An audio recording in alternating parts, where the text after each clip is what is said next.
Inspiration in film is a funny thing. There are certain films, like Federico Fellini's 8½, that find many of its memorable scenes echoed in movies like Falling Down, Pulp Fiction, and more. There are movies like Last Action Hero that wouldn't be possible without Arnold Schwarzenegger's long catalog of action films. Every once in a blue moon, however, you have a pair of films with such a unique sense of connection that they stand head and shoulders above the rest. For my latest double feature recommendation, I'd like to focus on a film pairing rich with this unique connection. Fargo is the tale of Jerry Lundegaard, an Oldsmobile sales manager with serious money troubles and a crazy, desperate scheme to resolve them. After using false vehicle records to front a loan for himself that he cannot pay back, Jerry attempts to run dual extortion schemes involving his father-in-law and his wife. One scheme involves a real estate deal that Jerry is almost immediately cut out of by his father-in-law. The other scheme involves a coordinated kidnapping of his wife with hopes of pulling the ransom from his father-in-law, which he will then split with all parties involved. Thanks to Jerry's poor relationship with his father-in-law, infighting between those involved in the kidnapping, and the persistent efforts of Brainerd Police Chief Marge Gunderson, the plan falls apart in spectacular fashion. Kumiko the Treasure Hunter follows the titular Kumiko, a resident of Tokyo on the verge of 30 with an unfulfilling life. Her job is a dead-end one. A pure hate flows between her and her boss. Her co-workers and peers think she is strange, and her mother hounds her constantly about finding a husband. Her only sources of joy are her pet rabbit Bunzo and her penchant for treasure hunting. While searching a cave, Kumiko discovers a damaged VHS copy of Fargo where only 2 scenes seem to be playable: the based on a true story title card, and the scene of the money satchel being buried and marked. With nothing to lose, Kumiko abandons Bunzo and heads to Minneapolis, leaving her life behind in hopes of finding her biggest treasure to date. The main connective thread through both of these films is the sense of existential dread that comes from a lack of self-value, as well as a constant feeling of frustration from nearly all parties involved in both films. Jerry and Kumiko were both shunned by their peers and parental figures. Both characters seek money-based solutions to their problems, and in the end, find themselves way in over their heads. Both films have a dark sense of humor, finding funny moments among the continuously depressing human interactions presented to the viewer. Most importantly, both films are able to build great feelings of adventure and suspense from a foundation of the mundane. It should also be noted that compassionate police officers who are willing to go above and beyond Call of Duty play key roles in both films.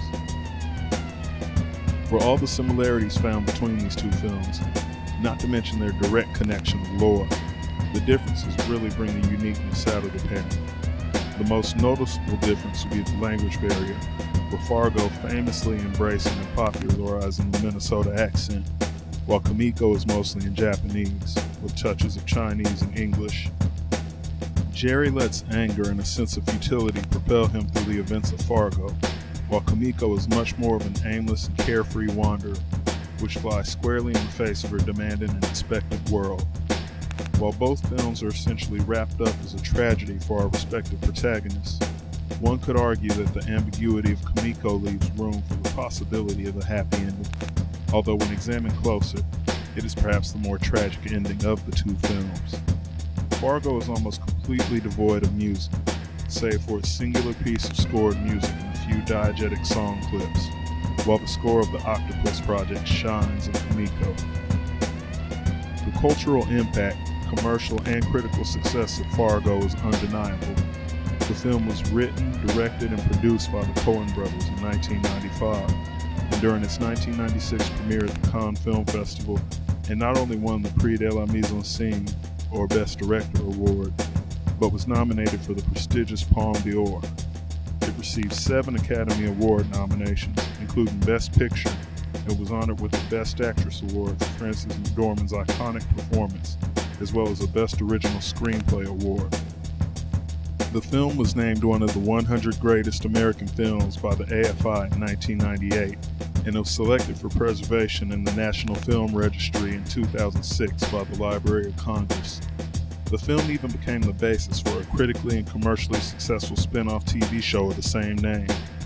Fargo even achieved a bit of cult status, with its famous introductory title card sparking debate about whether or not the film was based on a true story. It was this very speculation of whether or not the film was based on a true story that directly led to the creation of Kumiko the Treasure Hunter. In 2001, the body of a young Japanese woman named Takako Kunishi was discovered in Detroit Lakes, Minnesota, and the story quickly spread that she died searching for the buried treasure depicted in Fargo.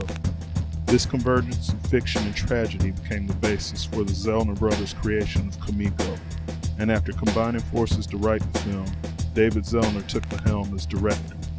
Though not a commercial success, the film had a lengthy and admirable film festival run, was respected and loved by critics, and has found an underground following of devoted fans.